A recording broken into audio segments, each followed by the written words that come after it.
How's it going? So in this video, I'm basically going to unlock the revelation of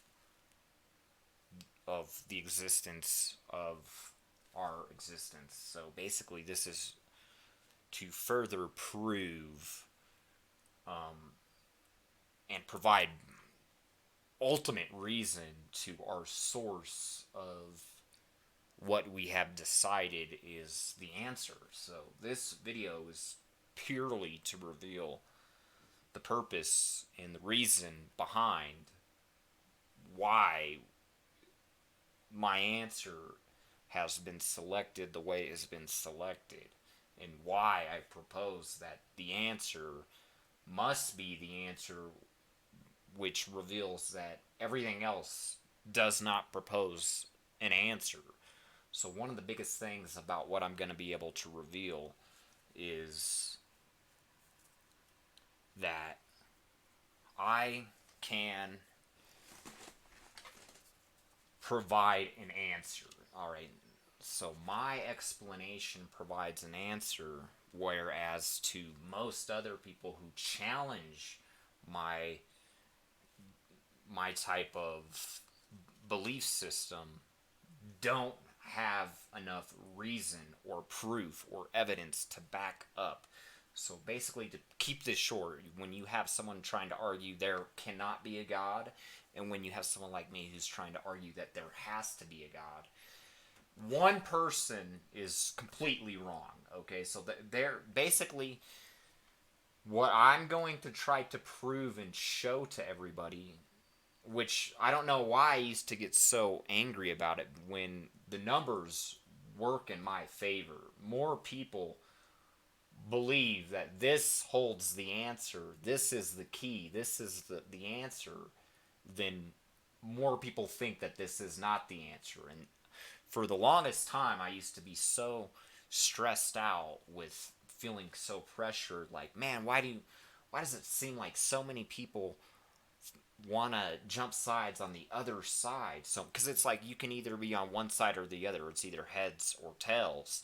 And then I started realizing, like, oh my gosh, it's not that there are more people that don't believe in God, because the reality of the fact of the matter is that more people believe there's a God than that there is not. So for the longest time, I used to hear it from so many people, like, oh, there's not a God, there's not a God, that I subliminally and subconsciously, like, started taking up of the whole vibe and the feeling that most people don't believe there's a God.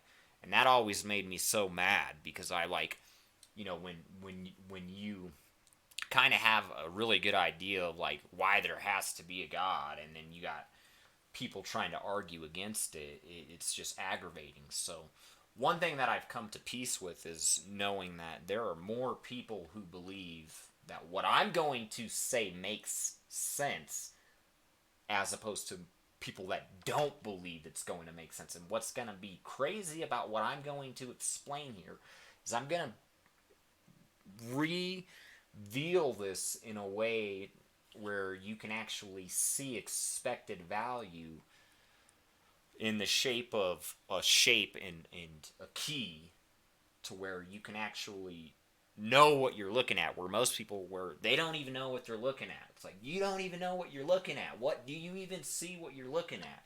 So I'm just going to try to put it into a picture of what you're looking at. And this is what you're looking at. So basically, if this is what you're looking at, then how are you going to be saying that you're looking at something else? See, that's my biggest problem with anyone who's trying to say that there can't be a God and there's not a God, is they don't know what they're looking at. It's like, are you looking at the same thing everybody else is looking at by the looks of it? No, because here is my biggest argument of where people like me who believe and try to fight for the fact that there has to be a God, the answer is simple. It's fucking obvious, okay? First of all and foremost, this is a question that's either A or B. It's either 50-50. It's either yes or no. It's either he does exist or does not exist. He either has to exist or does not have to exist. When you are dealing with a question that easy to fucking break down into a category, the answer becomes very simple to identify. Because the problem with this sort of puzzle is that one of these solutions is not even a solution. Okay? So where is anybody getting that it provides a solution that there's not a God, that there doesn't have to be a God? That does not provide a solution. That does not that does not hold any sort of formation to any sort of possible. That doesn't solve anything to the riddle. So when we're trying to solve this riddle, how does that solve the riddle? So what you need to take a step back at trying to understand is that one of these answers is absolutely 0% true. There's absolutely no possible way for one of these answers to be true. And since one of these answers is 100% true, then that means that one of these answers is 100% false. So what that means is this, that one of these answers is absolutely obviously correct, and one of these answers is absolutely obviously incorrect. That's all it means when we are going to simplify everything down to as simple as we can. So now we have two sides. We have either God has to exist,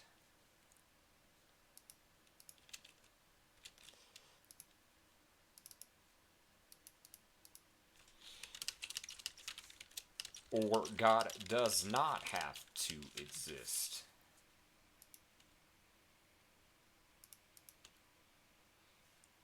Okay. Remember, one of these is 100% correct. One of these is 100% incorrect. Alright, so now that we know the absolute truth, that's the absolute truth, is that one of these answers is absolutely not possible or plausible or even conceivable. You can't even conceive it because it's 100% not possible. So one of these answers always makes sense. One of these answers is always the shape of the fucking lock. So basically, one of these answers is a key to a problem that can be solved. So the question is not a matter of which key is it, because they're not both a key, okay? So most people are thinking, oh, they're both a key. They're both a key. No, only one of these can be a key, okay? So if only one of these can be a key, that means that one of these doesn't even look like a fucking key. Which one of these fucking answers doesn't look like a fucking key? Which one of these fucking answers looks like it doesn't solve any problem? Doesn't fucking explain anything? Alright, God has to exist. That makes fucking sense. That someone or something has to fucking create everything. Okay. Or we can go with, okay, well, maybe this is the key. God does not have to exist. So if one of these is a key and one of these is not a key, then why does one of them look like a key and why does one of them not look like a key? I've already identified that when you try to argue that God does not have to exist, that is not a key. That doesn't solve the problem. That doesn't answer any questions. That doesn't provide any solutions. So why are you holding on to something that doesn't provide any solutions as a key? Because that's not what a key is for.